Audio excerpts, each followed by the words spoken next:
All right, good evening. Ooh, that's a hot mic. We got this new audio system, and I'm not quite used to it, calibrated to it.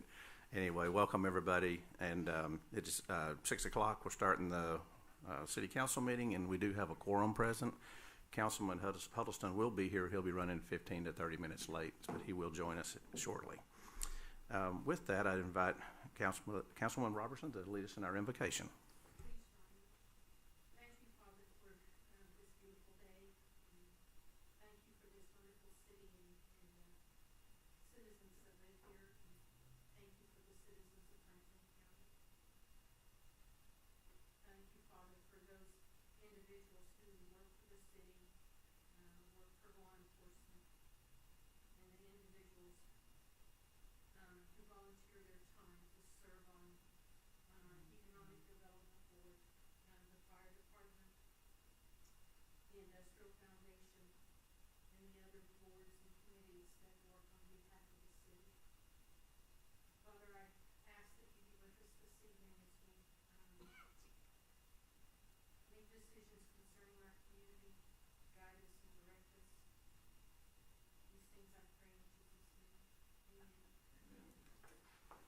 Please join us for our pledges.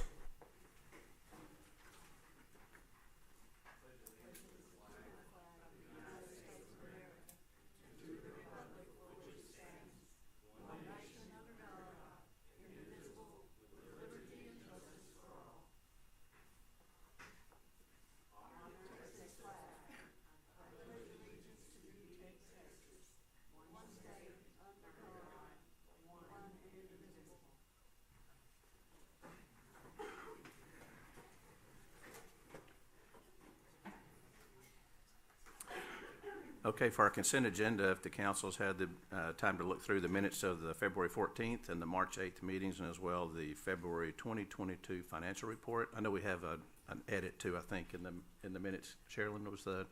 It's the minutes to the workshop that was held on the March 8th. The minutes themselves say March 18th for the date, so we need to change that to the date. All right. Got that, Kathy? Okay. Thank you, and good catch. So I need a motion to approve unless there's any questions beyond. I so move with the exception of the date change. Motion? I'll second. Second by Mary. Aye. All right, report on items of community interest. I think we have Nancy and Chuck Roy. You guys are, would you like to, this is a good time for you guys to share. If you like to, did y'all want to speak today? On the paper. We would love you to. I'd love you to. Yeah, we got to hear at the Industrial Foundation excitement around the opportunity to have a paper. So we'll thank you guys for taking on the project and looking at Mount Vernon too. So. Well, it's a heavy lift. I'm Chuck Roy. I think I introduced myself to you earlier today. Generally, Nancy and I come together in speaking opportunities like this. And when we come first, not at the end of our meetings, generally we have one of our staff people in the back of the room, and she starts waving her hands when I've only got 4 hours left to speak. Waving now, getting prepared. And if y'all have not met Nancy, this is Nancy Roy. She is our co-founder of of many things that we're involved in, not just the Community Chronicle. She's co-owner of the Winnsboro News, and soon to be the Mount Vernon News. Before we get started, let me introduce some of the staff that we brought here today. Start with Nancy. Nancy earned 3 college degrees after she raised her 3 children. Amazing is not even close to what that means to me. She was an executive with an international not-for-profit company in Washington, D.C. She is the current president of the Lake Fork Area Chamber of Commerce. She is on the board of directors for several arts and philanthropic organizations in the area. She is, as I said earlier, the co-founder of the Community Chronicle. She is the chief financial officer and co-owner of the Winnsboro News, and will have about the same responsibilities here with the Mount Vernon News. Nancy brought y'all a gift.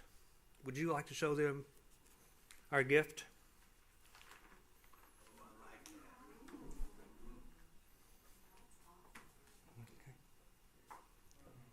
And that's just the beginning. Okay? Let me take this opportunity also to introduce some of our other staff. Some of these people you already know. They need very little, if any, introduction. Lily Bush, we were so proud to be able to seduce her into coming on board with us. As you probably already know, she serves as the editor of the award-winning Mount Vernon Optic Herald, and we certainly appreciate those people who came before us. Those individuals did a Herculean job with very little resources and nothing but heart power. I appreciate what they've done. Lily was recognized many times for her journalistic and photography skills by both the North and East Texas Press Association and the Texas Press Association. A Mount Vernon native, Lily can recall much of the history of Mount Vernon's people, places, stories, and is a great and colorful storyteller. And that's the good news. She also knows where all the bodies are buried. We're tickled to have her with us. I brought with me tonight a couple of our other staff members. Sue Maketa, if you'll stand, please. No, go ahead and stand up. Oh, she is standing. I'm sorry. We call her Mom. She does a terrific job for us. But on the business side, she is a former U.S. National Guard commissioned officer. She is currently an executive with the Mexican Children's Foundation, and this is unbelievable. This will be one of our stories that we will highlight of really the heart of a service person, a service giver, a servant's heart. The Mexican Children's Foundation is instrumental in building over 700 homes, a hospital, a clinic, and a trade school in Mexico. She and her organization provided more than 350 scholarships this year for Mexico's impoverished youth. She is a member of the board of directors for the Winsboro News and will be the office manager for the Mount Vernon News. Next person also similarly needs very little introduction, Enola Gay Matthews. Does anybody not know Enola Gay? She is the voice of Northeast Texas, a recognized personality from stage, music venues, and quite frankly, almost anywhere else you can get a microphone. She is a Yellow Rose of Texas recipient, an award-winning journalist on television and radio. She is the creative director for the Winsboro News and comes to Mount Vernon as our creative director and our sales manager. Enola Gay Matthews. We were not able to bring some of our guys tonight. Shannon Jones is not here. She is a lifetime resident. Her husband is one of the coaches at Winsboro. And she's a very good friend of Mount Vernon, except for one weekend out of the fall. And we are excited about that. I can hardly wait to be able to cover both stories. I think that at halftime, Nancy and I have to swap sidelines, okay? Or either we'll sit at the home side each time. And the home side will be this year will be Mount Vernon in the fall. Road trip, okay? Excuse me. We also have brought one of our most prolific writers, Mandy Manners. That's her pen name. She's been writing for about 30 years under that name. She's a nationally syndicated columnist who grew up in Franklin and Wood County. A graduate of Winsboro High School, the Missouri School of Journalism, and the Culinary Institute of America in Hyde Park. She joins the Mount Vernon News as our art and food critic. She is wonderful, wonderful. Previously, she's been with the New York Times, the Dallas Morning News, and the Houston Chronicle. She is what we call a heavy lifter. Others that we're bringing in, we've identified 10 people that we will have staff this operation. John Moore is syndicated in 24 newspapers, including 2 of ours and soon to be 3 of ours, in Oklahoma, Arkansas, Louisiana, and the East Texas market. We're bringing in 2 other individuals, Brian Cope, who will be an outdoors feature columnist. We're going to talk about things that are not necessarily just football and basketball and high school related, but we're going to bring in opportunities to speak about things that are going on in the outdoors, maybe archery or golf or how to skin a fish or shoot a pig. We're going to talk about the expanded opportunities that present themselves here in this wonderful outdoors arena. We're also bringing in Brian Sipes. He is a featured humor columnist. If anything has ever happened, it's happened to him. I'm not sure. I think he's been actually struck by lightning twice. Interesting individual. We have so many things to talk about tonight, and I'm not going to spend the rest of the evening doing this. I'm going to quote my favorite author. This is in the paper this week, and I'm just going to read it because I think when I wrote this, I felt very passionate about what we're doing, and what we've accomplished up to this point, not only with the Winsboro News, but our flagship, the Community Chronicle. And I brought you a couple copies of that too. And then I want to spend a little bit of time talking about the technology that we're bringing to the group as well. So if you don't mind, the Mount Vernon News is coming, no doubt about it, and we're coming to mailboxes and newsstands near you just as fast as we can. As a general rule, very few good things happen overnight, and a good and professional newspaper does not appear during the night. Our team of editors, writers, and artists are assembling, and we are projecting a May 5 debut. Our first edition will be on Thursday, May the 5th. All things being equal, and we keep our fingers crossed, a lot has to happen in the meantime. We still have to find a home in Mount Vernon. We feel strongly that we cannot be a community-based newspaper without having our boots on the ground. We've got to cast a shadow on those places and people and things and events in the community. This is not a job that you can call in. You cannot watch a Zoom meeting and feel the passion of a Merit Scholar. You cannot feel the pride of an Eagle Scout. You cannot feel the excitement of the hometown team scoring that last touchdown or that three-point jump shot from the top of the key. We have to be here, and we will be here. Our professionals take their job seriously. Certainly they do, but they also take it personally, and I think that's a wonderful thing. We're personally involved in this. We are a community citizen. It is our shadows that we cast on the same ground that we walk, same ground that you walk, of course. Newspapers carry the banner of the city to those over the horizon of our township. We want to be a good ambassador for you. We're bringing together some heavy lifters so we can do it. We are a different kind of newspaper. We earned our stripes when we broke ground with the Community Chronicle.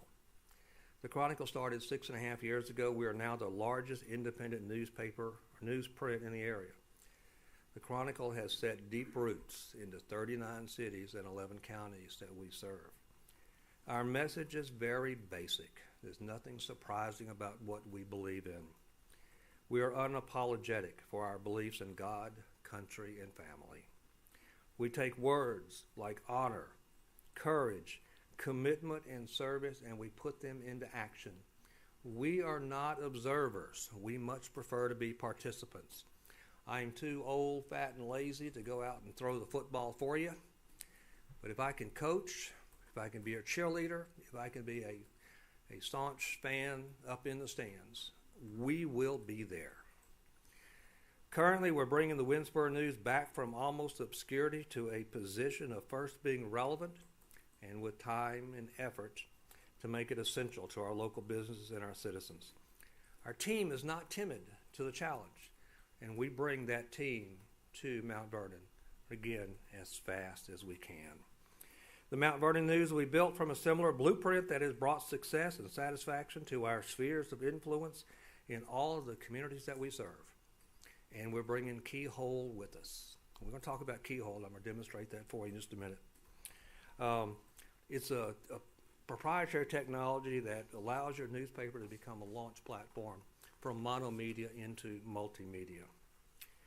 And finally, for the next 6 weeks, you will hear more about our progress in the pages of the Winsboro News until such time that you can read about it in the Mount Vernon newspaper. Thank you. And if you got 1 more minute, who was that guy that always used to say that? Oh, it was probably my dad. We publish, and I brought you a couple copies. This is what the Community Chronicle looks like, and this is the March 10th episode of the Mount Vernon newspaper. Have y'all seen this? What did I say? I said Mount Vernon. I'm just gotten so excited about saying that. The Winsboro newspaper, we've been doing this for about 3 years in the Chronicle and about 3 months in the Winsboro News.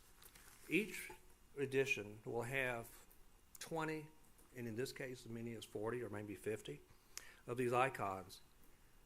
Everybody's got a cell phone. Let me pick on Brad for a minute. Brad, hand me a newspaper. Hand me a magazine. Where's your cell phone? And that's the point. Everyone's got a cell phone, even old guys. Okay? Thank you. Isn't there a principle that you cannot make side comments during a city council meeting? I think the sergeant at arms should enforce that. So everybody has got a cell phone, regardless of age.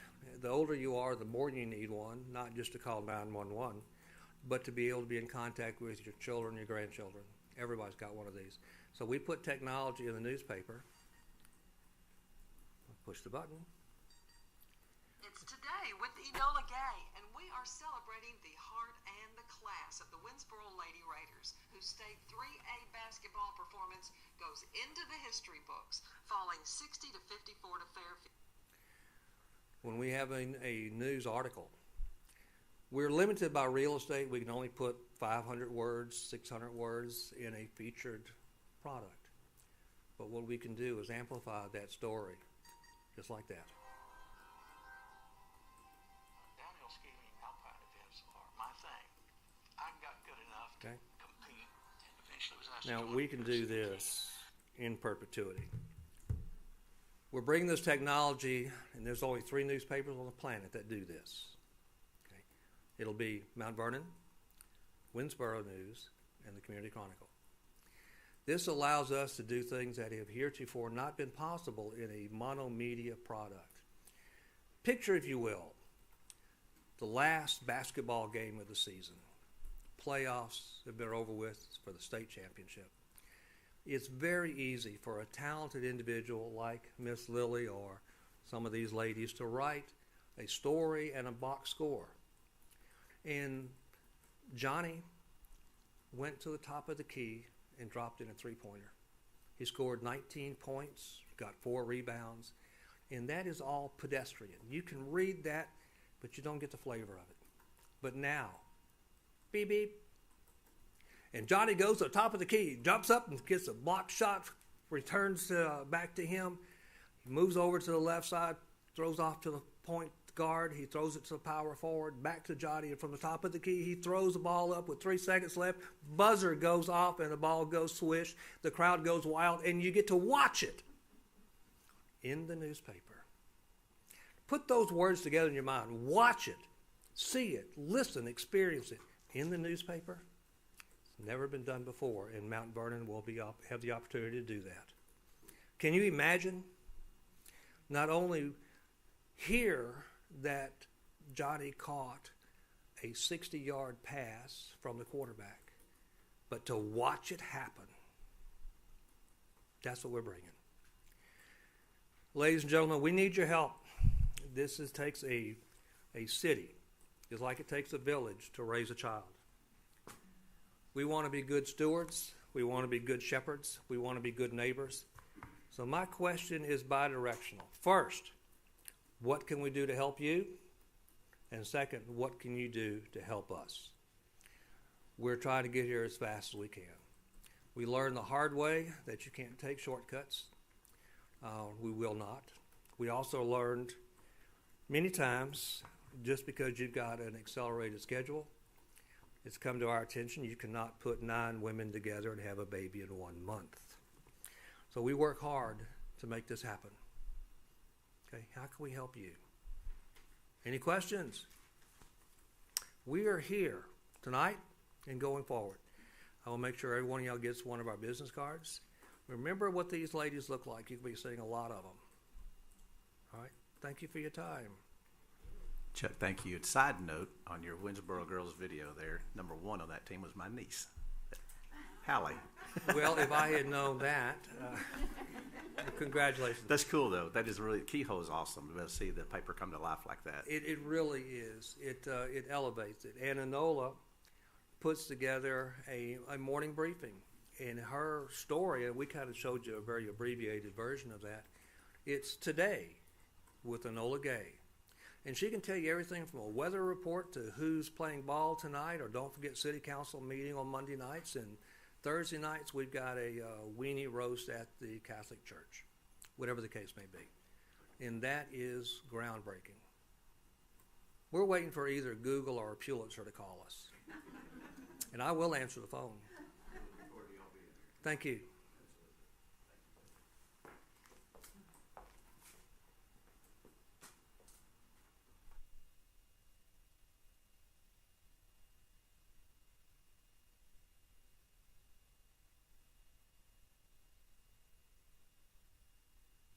We had the City Council and our Economic Development Corporation and the Industrial Foundation. Martin Sanchez, our consultant that we hired for the EDC, graciously hosted us at their place at the La Hacienda on the 8th.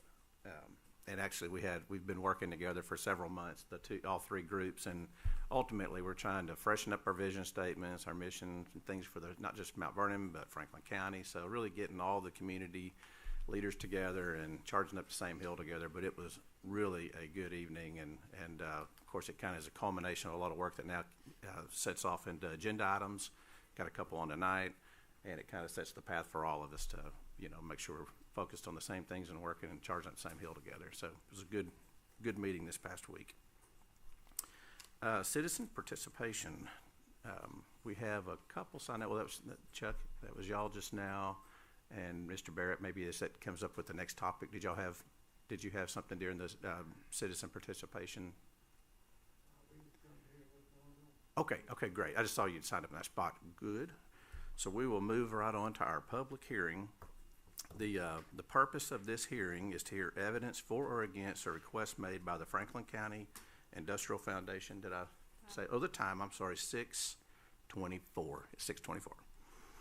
The purpose of this hearing is to hear evidence for or against a request made by the Franklin County Industrial Foundation, President Bob McFarland, to rezone 10 acres from intensive industrial to local retail at their property located on the North Access Road, west of Love's Truck Stop in Mount Vernon, Texas. Bob, would you like to share a little bit there? Sure. Okay.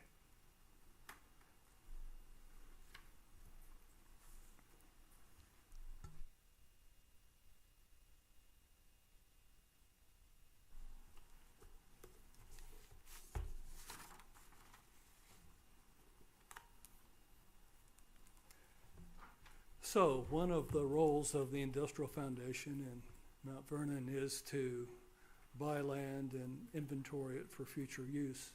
And this is the Triangle property, which is an example of that. We bought it 36 years ago, and we paid $144,000 for it. We've since sold off 38 acres, most of it to Love's, and the proceeds from those sales so far have been $424,000. We are left with 10 acres, and it's on the frontage road, so the best and highest use for that 10 acres is retail. So we're asking if you would rezone it from industrial to local retail.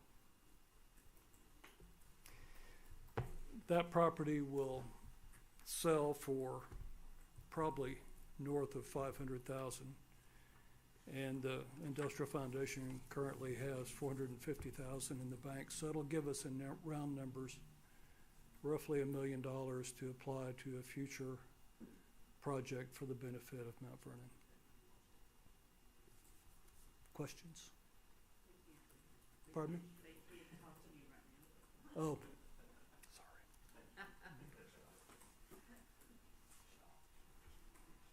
Is there anybody else who'd like to speak on the topic, or? Okay. Next on the same hearing is the purpose of the next hearing is to hear evidence for or against the use of the American Rescue Plan Act funding.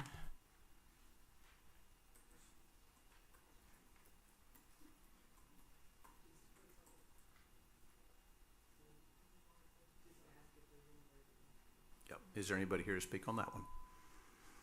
If not, we'll close the public hearing. It is 6. Would you please give a brief rundown? No. shortly. It's 6:27. We'll close the public hearing.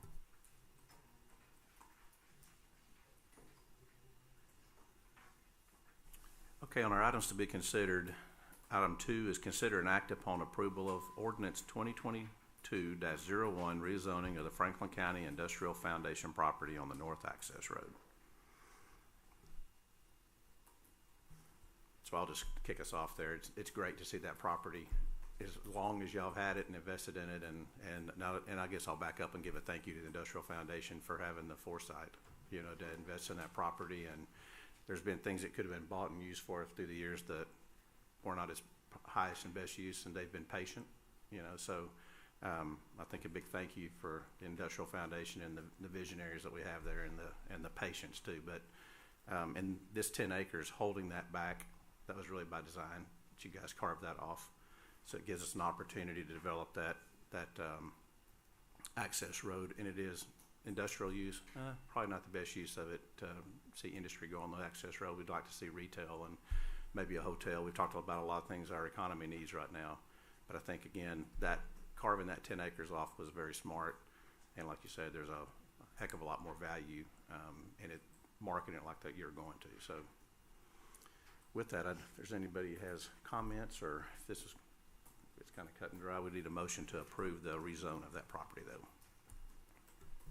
I'll put in a motion to approve Have a motion, for the I retail. second. second from Sherilyn, all in favor? Aye. Motion carries. Item 3, consider and act upon approval of the interlocal agreement with Franklin County to share cost for the mitigation plan. Tina? I got with, Josh Daly got with me. He's the emergency management coordinator. Is that right? Yes, ma'am. Okay. And wanted to know if we would split the cost with them and the county to do a new, mitigation plan. It's due every 5 years, Yes, and it's coming up. Would you like me to come up and kind of tell what it is? And Yeah, go ahead. I didn't want to approach without y'all asking me to. There's several new faces. My name's Josh Daly. I'm the emergency management coordinator with Franklin County. There's several new faces on here. Hopefully I'll get to meet all y'all. Testing. Okay, I don't want to blow y'all out of the water. I talk loud whenever I'm nervous. So, the hazard mitigation plan is done every 5 years. We have 2 plans in emergency management. One is your disaster plan and one is your hazard mitigation plan. The disaster plan is, these are the protocols on what we're going to do during any given situation, kind of a broad variety of how we're going to handle the situation. So it can cover law enforcement, fire, city operations, county operations, anything. Your hazard mitigation plan is, so in a lot of your uses go back to cities. So like when y'all do sewer upgrades and stuff, and you receive those funds from FEMA or rural development, a lot of times they will look to see if you have this hazard mitigation plan. These hazard mitigation plans are roughly around $10,000 to have them developed.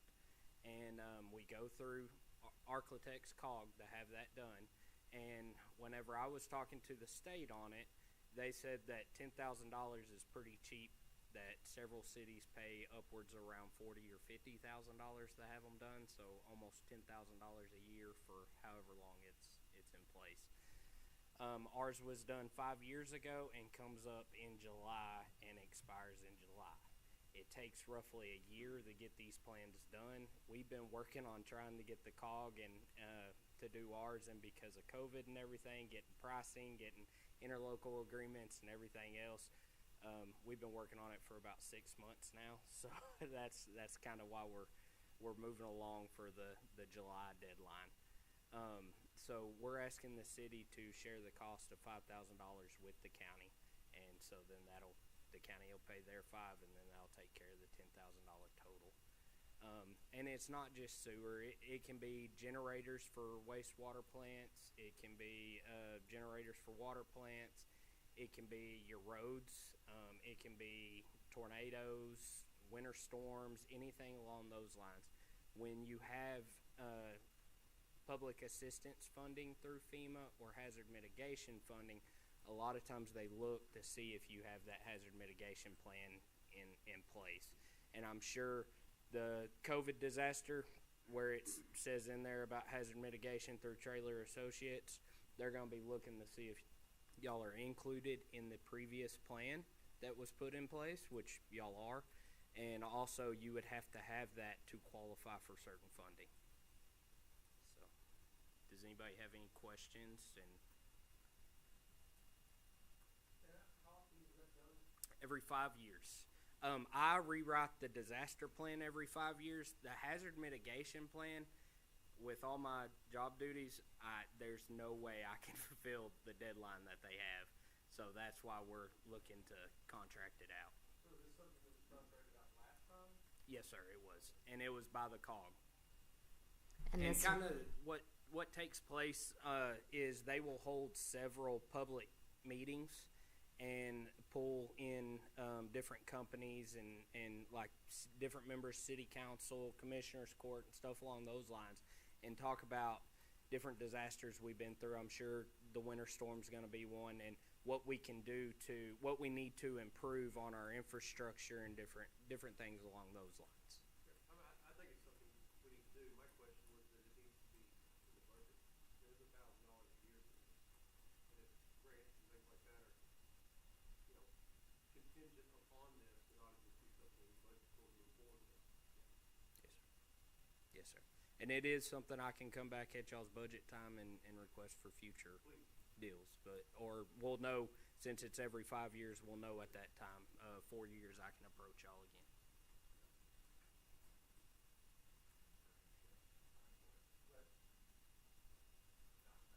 Not a problem.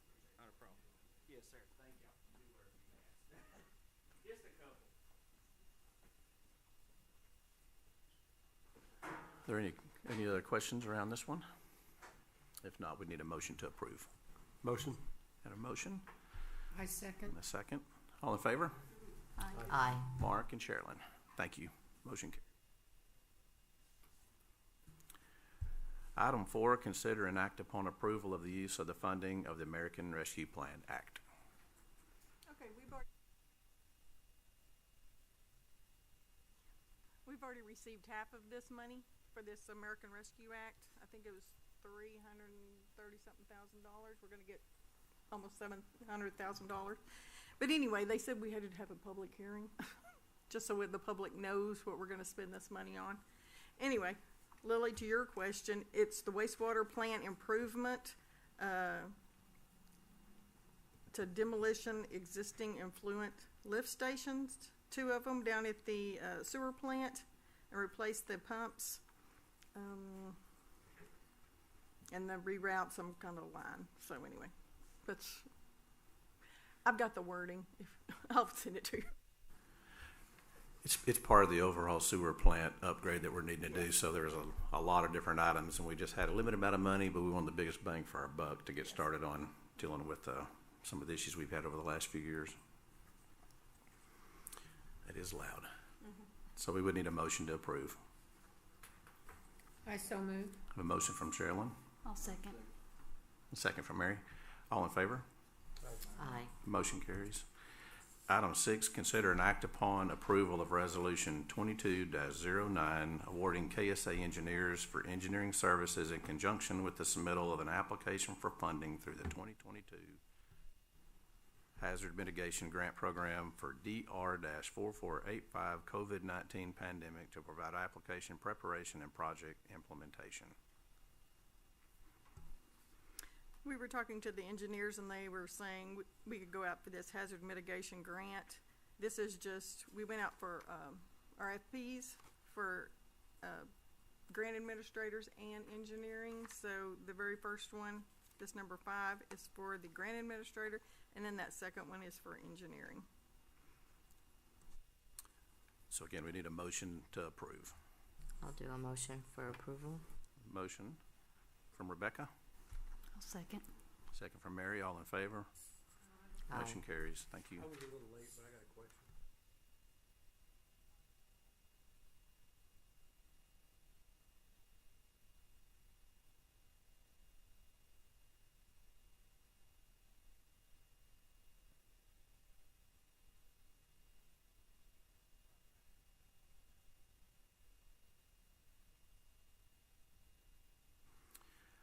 Item 7, consider and act upon ordinance 2022, I'm sorry. So are we,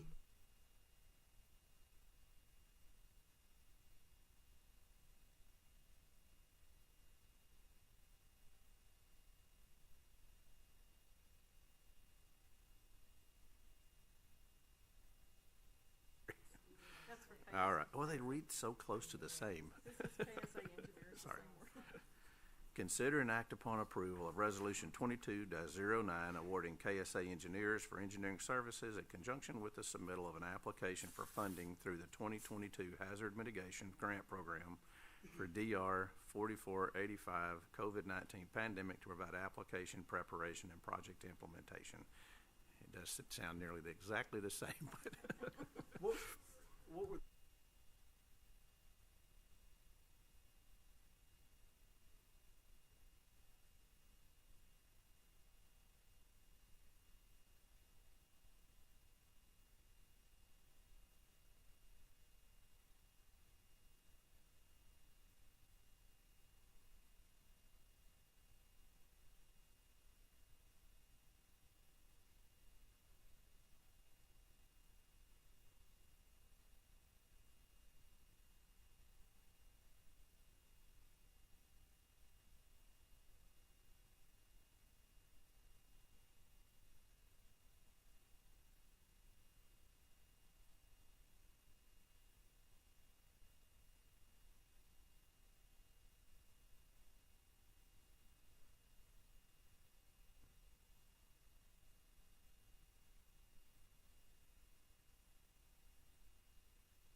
And this is just to apply for it. This doesn't mean we've got the grant yet. We're Right, just that's what I was curious applying about. for When it. you look at the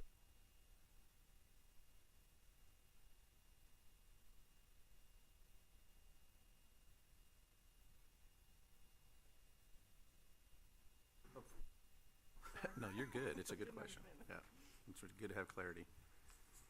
So we will need a motion to approve on this one as well. So moved. Have a motion from Mark, Second. second from Sherilyn. All in favor? Aye. Motion carries. Thank you.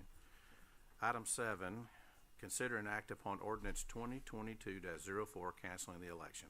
Well, this is an easy one. Good not to have an election. I need a motion. Motion. So motion from Mark and a second from Harold.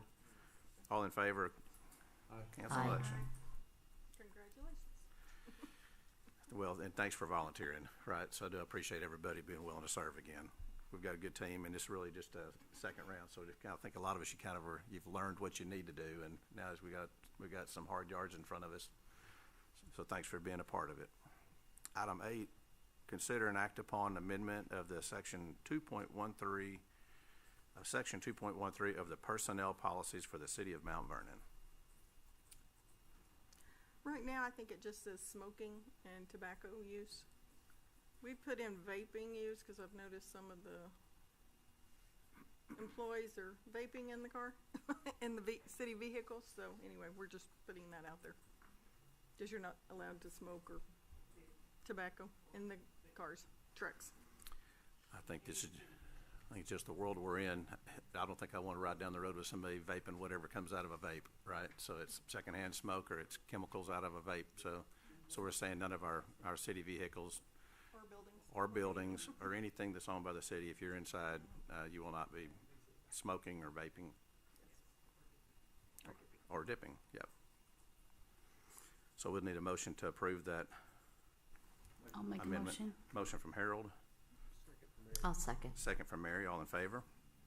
Aye. Motion carries.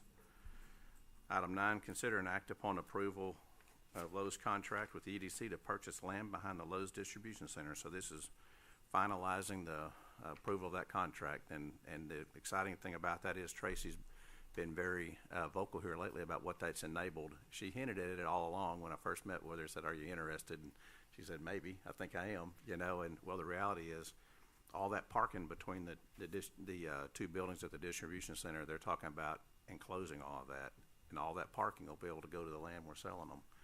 So there may be another 200 jobs or so that Lowe's can generate. That also was headed off investment down by Waxahachie, Ennis, that area where they were looking at building a new distribution center. So instead of that project, they canceled that project and focused here when we decided to sell them that land. We absolutely enabled expansion of Lowe's here with that. So congratulations, and it is great to see that land get put to work. So this is the final piece to send it to a closing. Mr. Mayor? Yes. Out of sequence question again.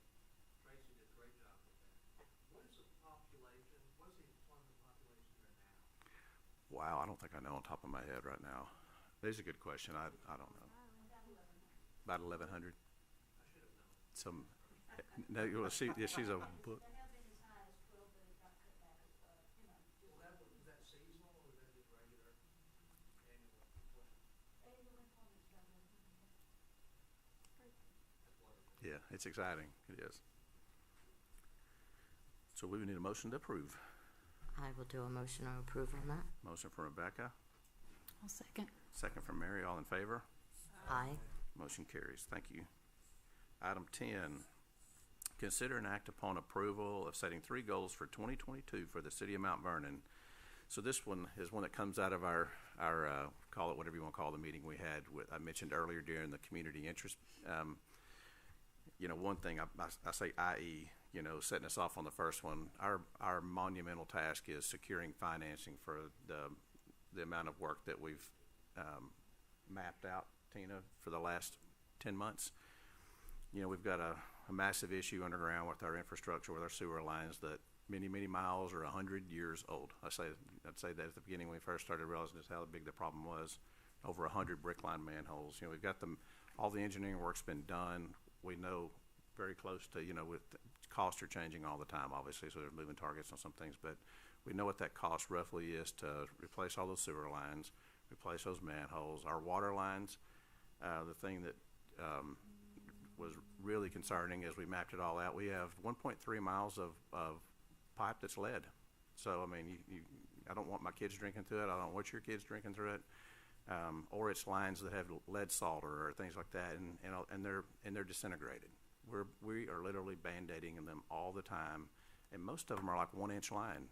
A 1-inch line that you couldn't put your finger through hardly because it's so corroded on the inside. So as we dug in and mapped it all out, and it just got brighter and brighter and brighter for me, I'm like, I don't want my kids looking back in 10 years or grandkids and going, "Dad, why didn't y'all deal with that back then?" So the council has taken as a priority to get this mapped out. So we know we got sewer line issues. We know we got water line issues. We got a water tower by the jail that hasn't been touched in over 15 years, maybe, something like that. Way, way, way, way overdue. You lose the water tower, you've got a couple $1 million coming at you. So there's just some things where the can maybe has been kicked down the road. There's no other way to put it. And it's going to be expensive. Our sewer plant, you know, I think the only reason that I talk so much is I think transparency is important. We got a fine from TCEQ from 2 years ago, you know, where the plant's getting inundated. We've got another one likely going to come from where it went over its percentages again this year. It's nobody's fault either. It's just we've outgrown it. And then you have Loves and Dukes and their escalating fees, right? $20,000. We don't budget to get fines. And I don't ever want to see a fine, right? None of us do. Loves, the truck stops, the expansions we're seeing, they send different stuff to that plant than our houses does, right? So, I mean, there's some things that Collins here, the things that show up at our plant down there and the BODs they call it, it's very, very hard to deal with. So we know we have to spend money there. We cannot ignore it anymore. So you got growth happening and growth that we really don't have the infrastructure for. So I started us off as one is securing financing for infrastructure projects. The money's as cheap as it's ever going to be. There's the Texas Water Development Board. There's places to go get that money and very long terms. And ways to structure it where you can put some payments further out and where you can afford it today. I mean, we've got to get creative though and find a way to get it financed. We've mapped out the work, we've added it, updated our comprehensive plan to say this is what's important, and now we move forward with that. So I kick us off with one. If we don't get three tonight, I'm just challenging us that we do have. We get on the go. What are our next one or two priorities? We have three that we're really saying. Number one is going to be monumental, right? It's going to be a lot of work getting that part done, and we'll work on that over the next few meetings.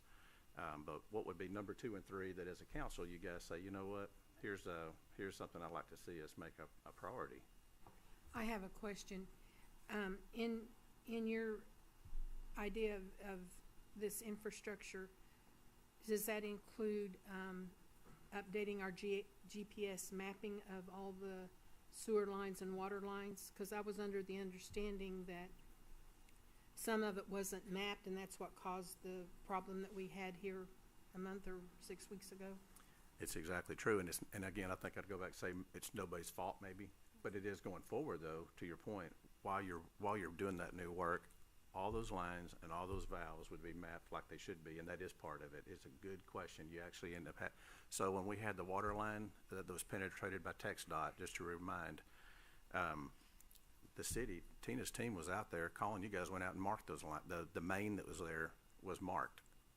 The TxDOT boring crew that set up to bored towards I-37, there's a whole nother main, 11-inch water main that was not mapped.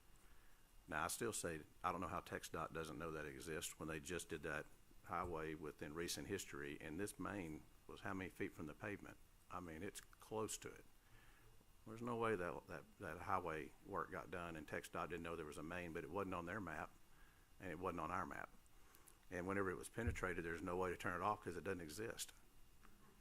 So we lost both water towers and the whole system, everything. This is the kind of the hill, everything that direction, we lost all of our water. And it's because it wasn't mapped. Well, to your point, Sherilyn, as we do this work, it will get mapped. So then you'll have GPS coordinates. Yes. Yeah, they'll have them all mapped that way. And again, it's today. We got the technology, but they didn't have that technology at a point in time. I think maps like that main I bring up, there's no excuse for that not being on the map. So I don't know where that happened 20 years ago. You know, it's not anybody's fault sitting in this room, but it's just something that reality is. You go, how does that happen? I don't know. Somebody, I don't know how you'd have a map that didn't have an 11-inch water main identified on it. So as the second idea, per our workshop meeting, and correct me if I'm not using the correct terminology, but didn't Mr. Sanchez say something about a preemptive extension of the city limits? Is that what it was called, was preemptive? He had an acronym for it. PDA, or I forget what it was, is where you actually planned for potential annexation, and you did that with the people that you're potentially going to annex. He did suggest that there could be some opportunities there. He wasn't specific, but it's more around.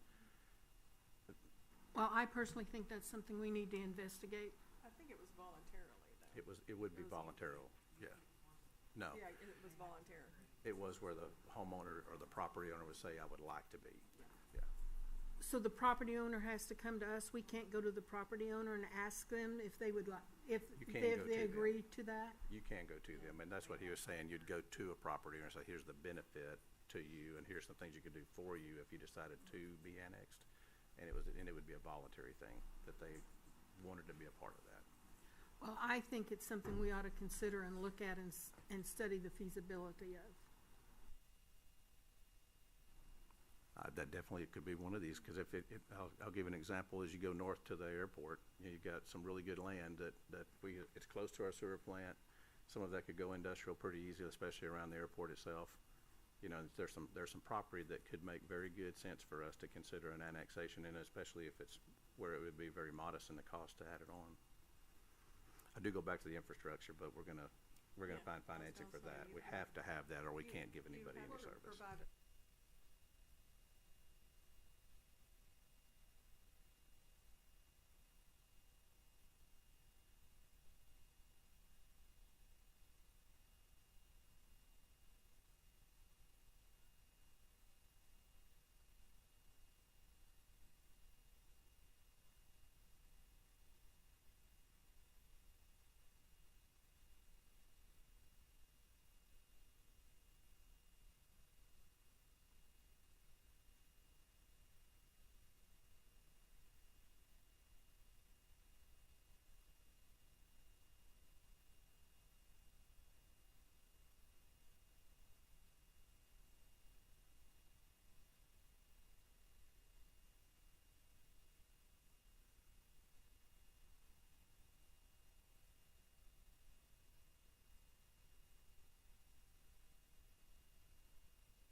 facilities along there. And that land that we rezoned that's there.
We could lay a vision for that park, and what the possibilities might be for that park, because it's covered up land right now, so I think that may be a good one.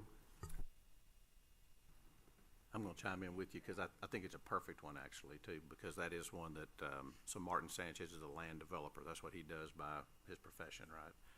So he's got, we gave him the map of what we own on Lake Mount Vernon.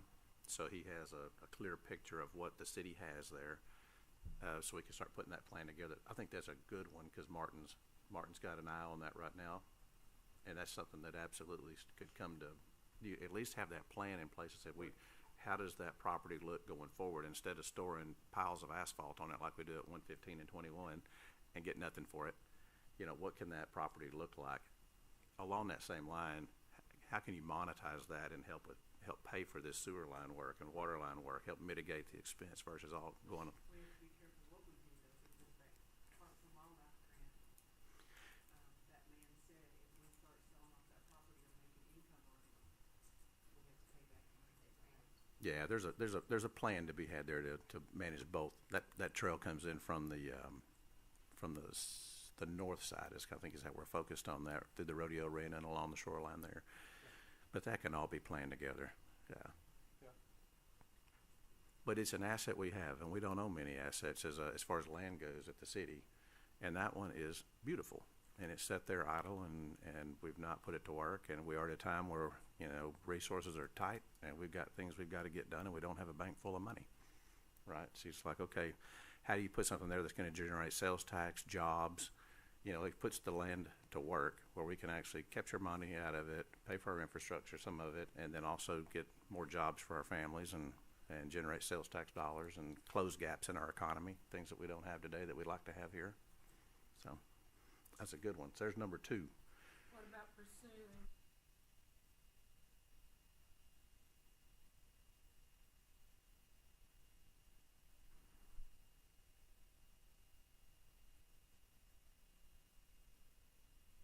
We have a sign here at the corner of 67 and 37 that goes to downtown, but you only see it if you're going north.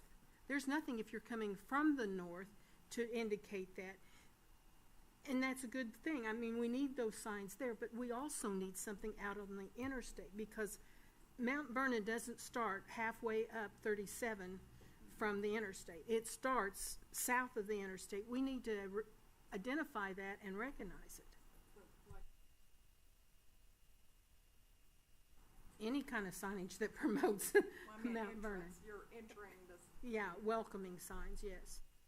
So Tina, we were meeting last week. She's got a number of really cool examples. She's been doing research on this as to what they can look like. We've been talking about this for years. Yeah, it's just a matter of time of doing it. So like, to Sherilyn's point there, it's like, okay, let's have this be something that with us and TxDOT, if it's gonna be at those intersections, TxDOT will be involved, obviously. But let's make it happen, right? I think it's important too.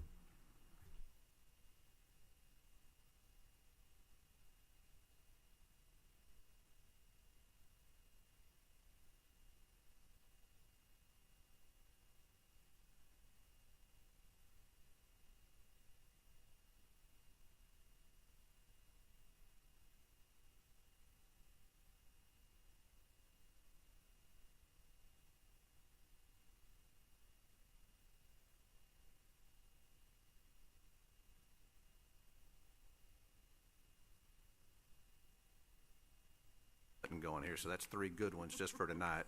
So it's financing of our infrastructure. We're talking about getting our marketing with signage and gateway signage. And then the city of Mount Vernon, the lake property, there's a development opportunity. So I think that's 3 fronts that tonight we say these are important, and what's the path forward on the financing piece of infrastructure. We've had a number of meetings from the very beginning. So Stan Lowry, from the beginning, we've been working with just how's that path while we've got KSA doing their work. We've got a bond attorney named Bob Dransfield and a financial advisor named Nick Boulash with Hilltop Securities that I'm going to be inviting to come speak to us about what are opportunities to help us map those financial instruments out. So as early as our next meeting, if not prior, with a special called. So I think for now, that probably is good for item 10. There's not an action here so much. I guess, would we actually need to, we wouldn't have to vote on anything, would we? We're just highlighting those. So here's our 3 goals. And that first one is securing financing for our infrastructure projects. Number 2 is a plan for the development of the city of Mount Vernon property. And number 3 is marketing around gateway signage and actually getting off High Center there like we've talked about for years. So make it happen this year, right, Sherilyn? Yes. Yes, okay. Okay, we'll move on to discussion items, the mayor, the council, and administrator reports. Tina, you have, I think, Shirley, didn't you want to bring up something? I have heard several complaints from people in the community about the skeleton that is above M.L. Edwards. I don't know if the city can do anything about it, but I just want to bring that. Okay. I know they put that on Facebook. that's good. A month ago, but they hadn't come out. But I don't know if it needs to be in. Okay, well, I would hate to see it happen again.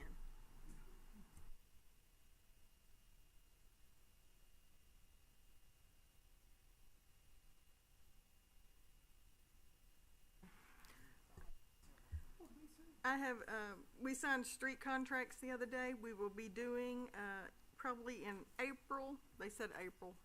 I'd say May. Meadow Park, they're going to asphalt the entrance. They'll be tearing that up and doing that. They'll also be seal coating the rest of the street. So we'll finish all that. I'll probably have to warn everybody when they're seal coating because I don't think you can drive on it for 8 hours.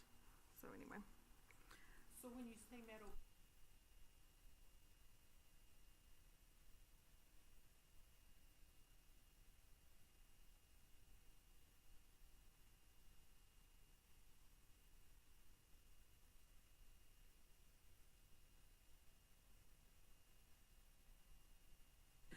Oh, they'll also be seal coating our streets we already done, the Robin Way, Redbird, and Alberta. They'll just seal coat it just to make sure it stays.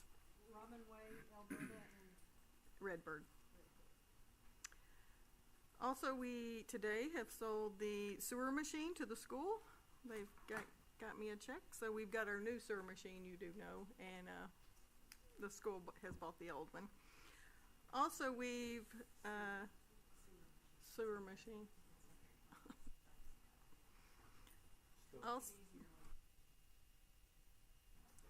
Also, Fleet also come and picked up 3 of the older vehicles that we had, not their lease vehicles. They're going to auction them off, so hopefully we're getting some money for that. I'm also working on the solid waste, the trash contract. We'll be going out for RFPs probably around, June, July, something like that. I was trying to get everything done by budget time, so we'll be going out for new trash contracts. We got with the landscapers today. I finally got a landscaper for the plaza. He told me he would get that done by the wine event, so hopefully that works out. They're also gonna do a little bit at the park also. I had somebody come by and look at the tennis court today to rehab that. He's gonna get me a quote.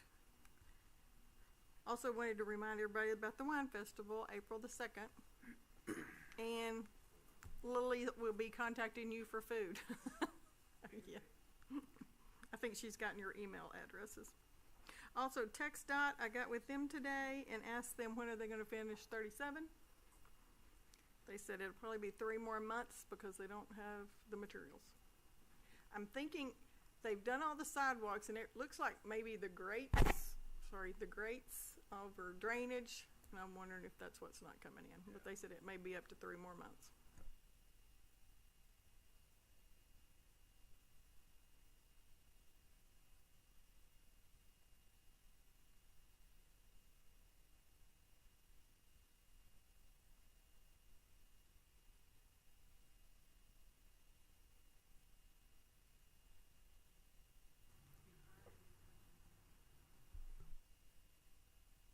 Yes, and we hired a new Main Street,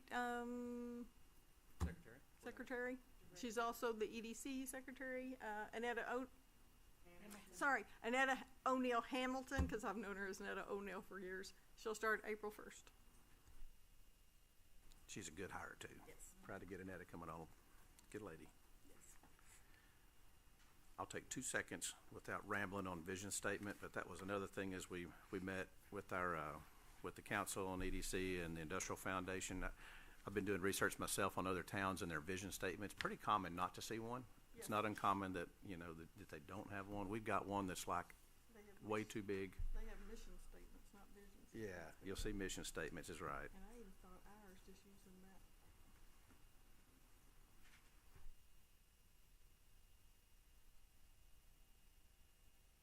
Yeah. Over here. And, So, and through this, one of the things is just like I just did, and we've been meeting regularly, we don't look at our vision statement, right?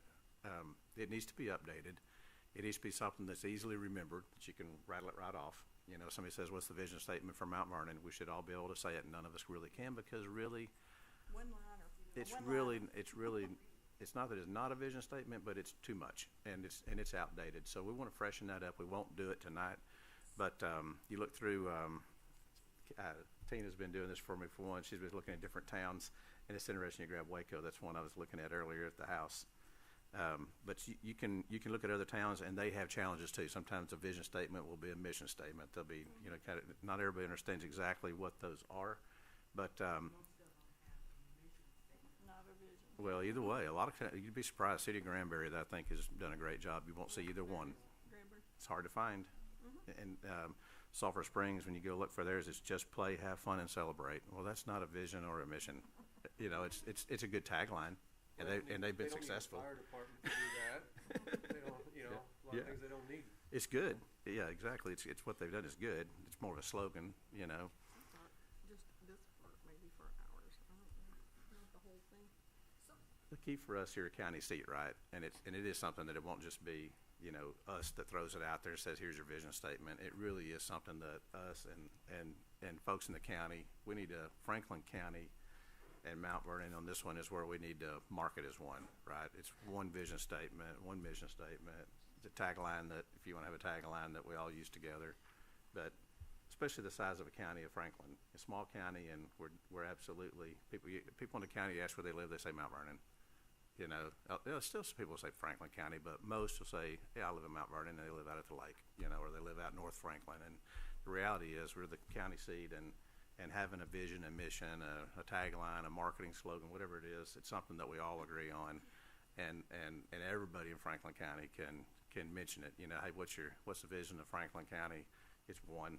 There's one thing we come up with. So I wanted to say that it's not something that we'll come up with that magnanimous phrase that like you see here on the beginning of our agenda.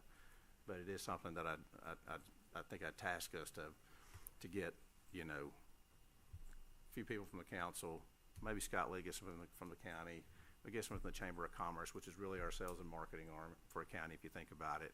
Get the right people together, say, okay, what do we want to be known for? What are we known for? How do we, shrink this down, make it something easy for us all to remember, and get behind it.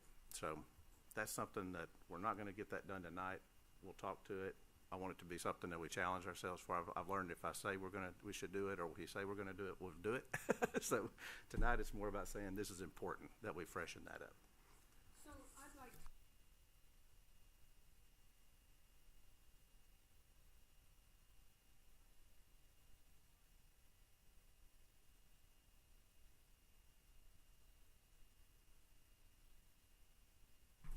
Granbury,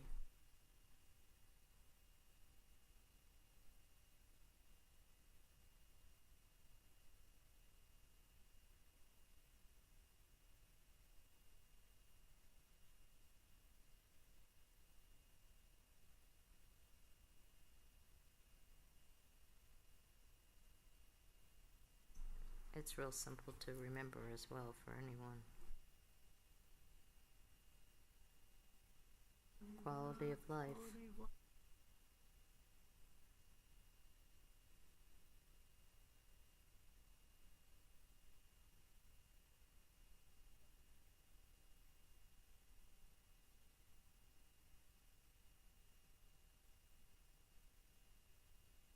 That's why I say let's look at some other towns that you like, right? If you think they're getting it right, go see what their vision, the mission was, and we're Mount Vernon and Franklin County. We're going to be ours, but still, it's good to hear other people's creative, and we may find something out there too that we say that suits us pretty well.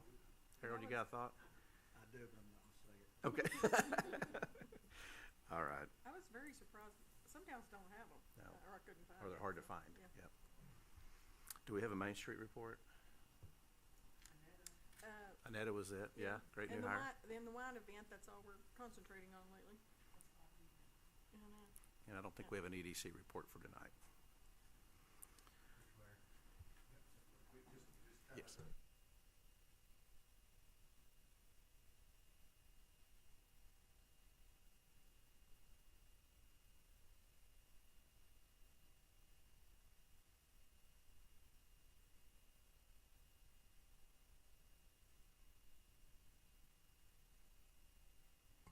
My name's Colin Clasby. I'm a wastewater operator.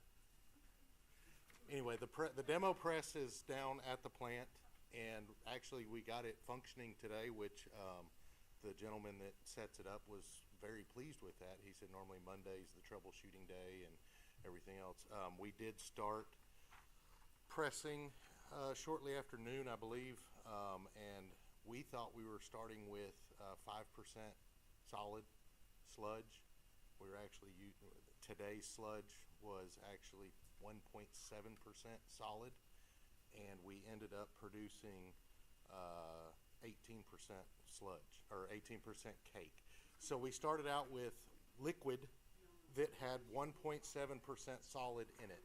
So it was 98.3% liquid, and we produced a cake that was 17.7, I think is what he said, percent solid. So we dewatered, which this cake is what we send to the landfill. So we were pretty excited about having that happen. First day running. He's still got a bunch of tests to go, but I would like to invite y'all all to come down at some point in time. He'll be here till Thursday. He'll pack up Thursday evening and probably head out either Thursday evening or Friday morning, just depending. Y'all come down and see the process. And the salesman, this guy's not the salesman. He's just the tech that runs the demo unit. The salesman will be here Wednesday and Thursday. I'm not sure what our exact number was last year. Heath was going to pull it and look, but just looking at the cake that's coming out, it's a lot drier than what we've been producing. Well, I know. Heath and I always call it sludge. Heath and I we're dumping sludge. And the guy today, he informed us, which we know all along, but he informed us, he goes, sludge goes in, cake comes out, and I said chocolate cake. So anyway, I want to invite y'all all to come down if you would and take a look at this. It would be something. It would be something worth looking at some point in time, given our current press is 20-something years old. Yes, these are screws. A lot less moving parts, a lot less bearings, and everything else. What's the life expectancy on that old one? You told us it before, I can't remember. About 12 to 15 years. That's about where We're we're at. at 22. Y'all take good care of it. Well, we try. We try. So I just wanted to let y'all know about that.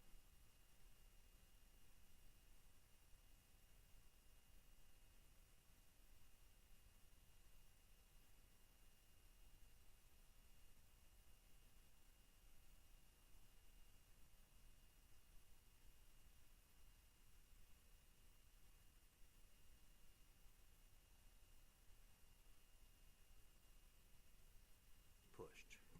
The little green light's on. I wanted to get through my conversation with you guys earlier this evening as quickly as I could. But I actually brought a couple of other things with me. First, I'd like to give each one of y'all a business card. But one of the more exciting things that's happened to me, and I am 72 years old. I know y'all are surprised that I'm really that old. About 7 years ago, we had an inspiration to do something that was truly unique here in Northeast Texas. It's called the Patriot Sporting Challenge. Have y'all heard of this? The Patriot Sporting Challenge was something that Genesis occurred with a representative of the Folds of Honor. Are you familiar with the Folds of Honor? Folds of Honor has, for the last 17 years, been giving away scholarships to families who have lost someone or had someone significantly disabled on the battlefield. It's a life-changing event. A child may lose a mom or a dad or a brother, and their future becomes less secure, almost in a moment. So the Patriot Sporting Challenge, I'm the founding director of the Patriot Sporting Challenge, and we were able to put together with some very talented board of directors and some very experienced executives a really unique program that puts together a trilogy of events. We put together a 4-man team, of which we split 2 of those participants off to their choice, to shoot, to fish, or play golf. And they're simultaneous tournaments. It's not for the weak of heart. The shooting competition is a really intense 3-gun competition where you shoot rifles, pistols, and shotguns. And the cumulative score becomes 1/3 of the event score, married with the other 2 participants who may either choose to play golf or to fish. We were honored back on December 22nd of this year. We were invited guests to the Armed Forces Bowl, football bowl game, where in front of an ESPN audience and that resulted in a standing ovation also from those in attendance, where the Patriot Sporting Challenge gave away $300,000 to the Folds of Honor. It's an amazing accomplishment. It dwarfs anything that I'm aware of as far as the donation goes in Northeast Texas. It's a $2,000 entry fee, and I'd like to donate that to the city.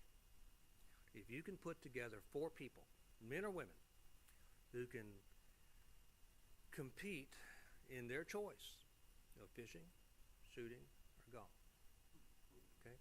We have extended that offer to other cities. We are thrilled to do that for you tonight. So, well, the event is on April the 9th.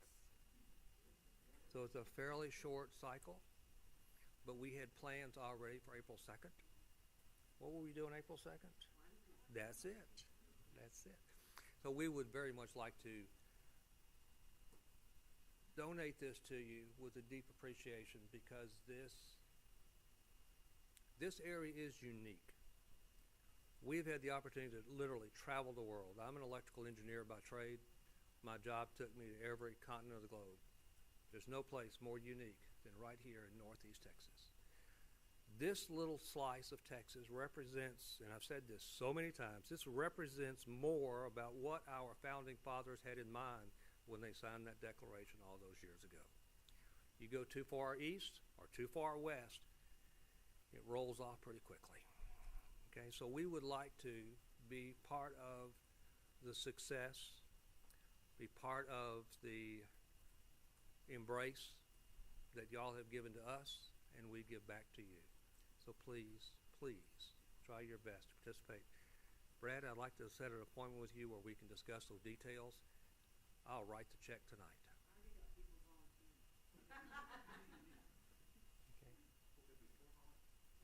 Well, I'll pay for the first 4, but I'll give you a discount on the second 4. It's only $2,000. Okay, we'll give you one, you buy the other. It's an amazing thing, and whether you know it or not, Texas has one of the largest population of veterans. Anybody veterans here? Yes, sir. There you go. Thank you. Okay.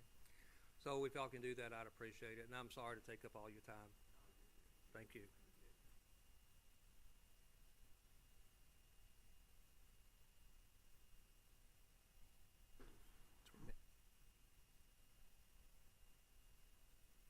Okay, at 7:21, we're gonna, go to executive session.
Okay, it is 8:22 and we're ending our executive session. We're back in public session now. So with that, one of the meetings we had with our city attorney last week was Stan, working through the fire department, and one of the things we all know is we need more resources for the department. The guys do an awesome job, and we only have about 13, 14 volunteers right now. Matter of fact, during the day, most of those guys are at their jobs, and they're in other towns. So we actually find often that we have one person here maybe, or nobody. So it is something we realize we've got a resource that we've got to get to recruiting more volunteers too. But one of the things we realized through the process last week was that the fire department today, and probably for all good intention through the years, there's a set of bylaws that exist for the fire department, and the fire department, as we know, is a department of the city of Mount Vernon. So it doesn't sit by itself as a corporation or its own entity, just like the police department. Our police department would not have a set of bylaws. The police department wouldn't have a board of directors, for example. What we've been guided by our city attorney is that we need to rescind the bylaws that are in place at the fire department, which does nothing more than formally puts a little more work on the council, because this is really where the board would be. You would say for the fire department, the police department, any department of the city. So like when Sheriff Jones has something needed at the police department, he comes to Tina and ends up coming to city council, and we look for items whether we need to budget for it or help them with aid or whatever it may be. It's really simple. It's plannable. It's every month we have a meeting. So this will be something that will really help the guys not have to worry about they're having monthly meetings that we were supposed to be posting, as it turns out, and they weren't. And it's nobody's fault, is they didn't know they needed to, right? So those meetings that have kind of maybe been a burden, they don't have to do that and can come directly to Tina when they have needs from the chief, and then they can come to city council. So tonight's action will be that we'll rescind the bylaws of the fire department on advice from our city attorney. I'll make a motion to amend to Rescind the bylaws. rescind the bylaws. Thanks, Mary. So Mary has motioned. I second. And a second from Sherilyn. All in favor? Aye. Thank you. Motion carries. I'm sorry? Any nays? Crickets. Okay, no nays. I heard everybody say yay. That is all of our business for tonight. So it is 8:25. I make a motion, we adjourn. Got it. All in favor? Aye. Aye. Have a lovely evening.